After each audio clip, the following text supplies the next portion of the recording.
at ارشد, Mohammed Sharif was being driven at about the shooting happened at 2200 hours. That's about 10 p.m.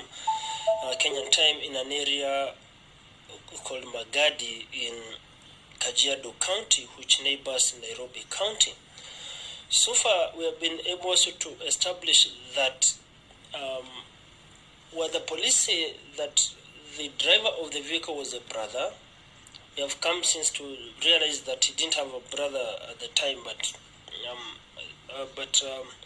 a person, probably a cousin or a close friend. Currently, the body is lying at a mortuary in Nairobi, 78 kilometers away from where the police say the shooting happened.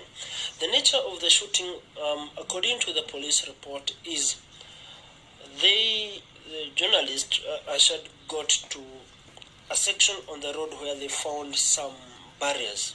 Essentially, we thought it's actually a police barrier, but they're saying it was small stones.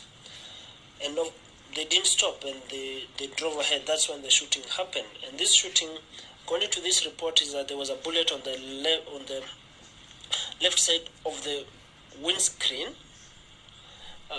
where the deceased on the left, where the deceased was sitting. Two on the rear left back side of the screen, one on the rear right door, and one on the right tire. So when you look at that, then there is some sense of the person who was on the left was the target because of the nature of the number of bullets that are on that directed on that.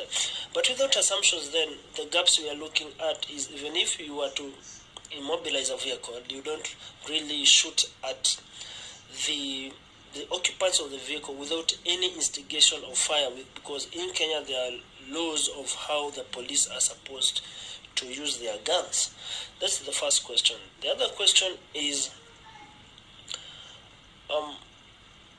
under what circumstances did the issue, because the backstory is that the vehicle which ارشد was driving in, which is a if you would check, that is in a KDG 200M, and the vehicle of the stolen vehicle, which the number plate of the stolen vehicle, which is the backstory of what now they were pursuing, was a KDJ 700F, which was stolen apparently in Nairobi.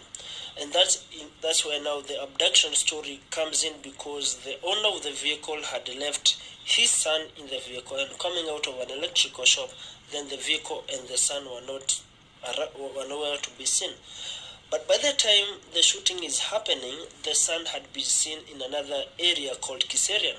So then there's a gap of at what point then did it stop to become a stolen vehicle, an abduction vehicle, and then the occupants of the vehicle were targeted. Already the Independent Policing Oversight Authority, which oversees the operations or any excesses of the National Police Service of Kenya, have issued a statement today morning, and they have said they have dispatched a team to investigate that which they called an alleged police shooting. The statement earlier I'm quoting had also indicated the shooting involved General Service Unit officers, who are called in Kenya GSU. And what also we know is that the body of ارشد now was found at a mortuary called Chiromo Mortuary, which is in Nairobi, about 78 kilometers away from where the police said the shooting happened.